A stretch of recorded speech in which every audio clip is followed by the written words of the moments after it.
नमस्कार श्रोतेहो, आज आपण ऐकणार आहोत स्वप्नवेध या कथामालिकेचा दुसरा भाग। जर आपण या चॅनलवर नवीन आले असाल तर सबस्क्राइब अवश्य करा आणि तुमच्यासाठी खाली डिस्क्रिप्शन बॉक्समध्ये पहिल्या भागाची लिंक जोडलेली आहे, ती जरूर ऐका। चला तर मग सुरू करूयात कथामालिका स्वप्नवेध। पहिल्या भागात आपण ऐकलं की स्वप्नीलला स्वप्नामध्ये भविष्यात घडणाऱ्या काही घटना दिसतात आणि त्याच्या या सांगण्याचा मला साक्षात्कार सुद्धा झाला। माझी उत्सुकता आता शिगेला पोचली होती। आम्ही कॉलेज कॅन्टीनमध्ये दोघेच बसलो होतो, म्हणून तेव्हा मी त्याला विचारले की तुला हे कधीपासून दिसतं। तो सांगत असताना काही आमचे मित्र आमच्याकडे येताना दिसले।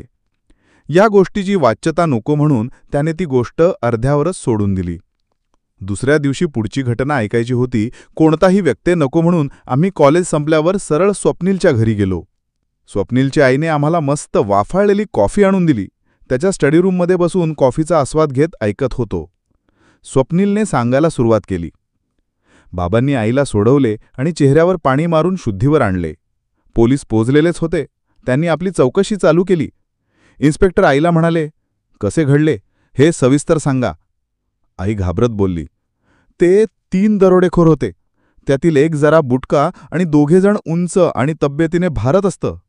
तिघांचे चेहरे झाकलेले होते। एकाने सरलावर रिव्हॉल्वर रोखून माझ्या तोंडात कापड कोंबले आणि मला या खुर्चीवर बांधून ठेवले। माझ्याकडे लॉकरच्या किल्ल्या मागितल्या। सरलाला कपाटातून दागिने व रोख रक्कम एका पिशवीत भरायला लावली। सरला आणि तो काहीतरी बारीक आवाजात बोलल्याचे ऐकू येत होते। ज्याने मला किल्ल्या मागितल्या तो हिंदीमध्ये बोलला। जाताना तो बोलला, इस लड़की को साथ ले जा रहा हूं, कोई गडबड की तो लाश मिलेगी इसकी। इन्स्पेक्टर शर्माने विचारले, साधारण किती वाजले होते? आईने सांगितले की बरोबर 1 वाजला होता, कारण ते मला बांधत असताना घड्याळात 1चा ठोका पडला आणि ते थोडे दचकले। पोलिसांनी आईकडून मावशीचा फोटो घेतला। बुटांच्या ठशांशिवाय काही सापडण्यासारखं नव्हतं, कारण कपाट लॉकर मावशीने उघडून दिले होते आणि तिघांनी ग्लव्ज घातले होते। रिपोर्ट लिहून घेतला आणि लवकरच छडा लावतो असे सांगून निघाले। परत येऊन इन्स्पेक्टर शर्मा म्हणाले की बाहेरच्या गेटला तर किल्लीसहित कुलूप अडकविलेलं दिसतंय आणि तुमच्या घरात शिरण्यासाठी एकच दार आहे आणि ते तोडलेले दिसत नाही। मला एक सांगा जोशी साहेब, काल कुणी गेट बंद केले? बाबा म्हणाले, मी, कारण मला नक्की आठवते की परवा त्या मठातील साधूबाबांनी माझ्या सौला सांगितले होते की आमच्या घरावर आज रात्री मोठे संकट येणार आहे। त्यामुळे हिने मला 2दा-3दा विचारले की गेट आणि दार व्यवस्थित लावल्यात का। मी चिडून तिला बाहेर घेऊन गेलो दाखवायला आणि आत आल्यावर तिच्या समोरच दार लावून रागातच बेडरूममधील ड्रेसिंग टेबलवर किल्ल्या ठेवल्या। ही म्हणाली सुद्धा की इतके का चिडता? मी काळजीपोटी विचारले। इन्स्पेक्टर शर्मा बाबांच्या हाताचे ठसे घेत म्हणाले, जोशी साहेब, गेटवरील आणि तुमचे फिंगरप्रिंट्स आम्ही मॅच करू आणि हो, मला वहिनी आणि तुमच्या मुलाचे पण फिंगरप्रिंट्स लागतील। तुमच्या साडीचे पण मिळाले तर उत्तम। मी म्हणालो, काल आम्ही झोपण्यापूर्वी आईस्क्रीम खाल्ले होते। ओट्यावरील बाऊलवर मावशीचे फिंगरप्रिंट्स मिळतील। आईने आमचे बाऊल आईस्क्रीम खाऊन झाल्यावर लगेच धुवून ठेवले होते। मावशीचे शेवटी राहिले होते, कारण ती गोष्टीचं पुस्तक वाचत खात होती। पुस्तकावर पण मिळतील तिचे फिंगरप्रिंट्स। नंतर ते सर्व फिंगरप्रिंट्स घेऊन गेले। बाबांनी लगेच मामाला फोन करून सर्व बातमी दिली। मामा अकोल्यातच वेगळा राहत होता, कारण मामीचे आणि आजीचे पटत नव्हते, म्हणून मामाने लगेच घरी जाऊन आजी आजोबांना सांगितले। त्या धक्क्याने आजोबांना हार्ट अटॅक आला आणि ते गेले। आम्ही 8 वाजता अकोल्याला निघालो कार करून। ती रात्र साधूबाबांनी सांगितल्याप्रमाणे काळ रात्र ठरली। माझा आणि बाबांचा पण विश्वास बसला साधूबाबांवर।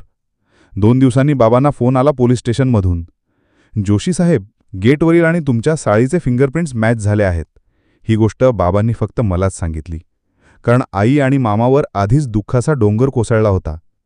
आजोबांची तेरणी झाल्यावर बाबांनी मामाला फिंगरप्रिंट्सबद्दल सांगितलं।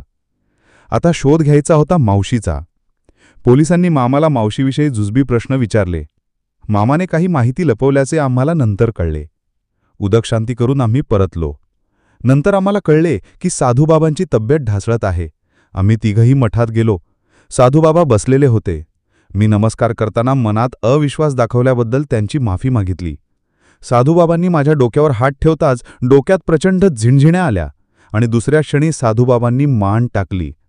लगेच डॉक्टरला बोलविण्यात आले आणि डॉक्टरांनी साधूबाबांना मृत घोषित केले। त्या दिवसापासून हा स्वप्नांचा खेळ सुरू झाला। माझा 10वीचा रिझल्ट लागला आणि आम्ही आजीला घेऊन पुण्यात आलो. आई आणि आजीला थोडे दुःखातून बाहेर काढण्यासाठी बाबांनी गोव्याची ट्रिप काढली, कारण आईला बीचेस खूप आवडतात. त्या दिवशी मला स्वप्नात मावशी दिसली. मी मावशी मावशी अशी हाका मारत तिच्या मागे जात होतो, पण ती मला दुर्लक्षित करून एका XYZ बारमध्ये शिरली. मी मावशी करून का ओरडतोय म्हणून आईने येऊन मला जागे केले. त्यांची तयारी झाली होती आणि मी पण उठून पटकन तयार झालो आणि आम्ही निघालो गोव्याला जायला.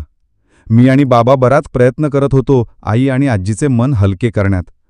पहिले आम्ही मंगेशी, गोव्यामधील एक गाव आहे, तिथे गेलो. श्री मंगेश हे गोव्यातले पहिल्या क्रमांकाचे हिंदू देवस्थान आहे असे ऐकले होते.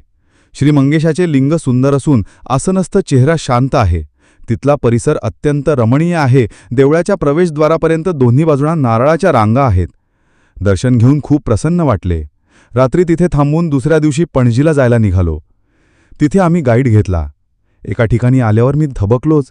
स्वप्नात मी मावशीच्या मागे जाताना जो रस्ता पाहिला तो हाच होता. मी लगेच गाईडला विचारले की डाव्या बाजूच्या गल्लीत XYZ बार आहे का? त्यावर तो हो म्हणाला. माझ्या बोलण्याकडे कोणाचं लक्ष नव्हतं म्हणून बरं झालं. मी विचार करायला लागलो की मावशी खरंच तिथे असेल का? तिथे कसे जाणार? बाबांना विश्वासात घेऊन सांगावे का? शेवटी बाबांना सर्व सांगितले, माझे स्वप्न आणि प्रत्यक्षात उतरलेली स्थिती. मी जसे स्वप्नात दिसले तसे सांगितले. बाबा म्हणाले, आपण बरोबर त्याच वेळी तिथे पोचू आणि बघूयात. आम्ही दुसऱ्या दिवशी त्याच वेळी तिथे थांबून वाट पाहत होतो.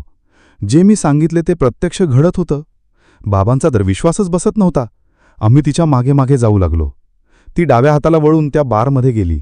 बाबांनी मला बाहेरच थांबायला सांगितले आणि ते बारमध्ये गेले आणि बार मालकाला मावशीबद्दल सांगून व रिक्वेस्ट करून मावशीशी बोलले.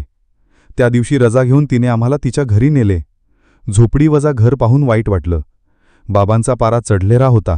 ते तिला म्हणाले, सरला, त्या दिवशी नक्की काय घडले ते न लपविता सांग.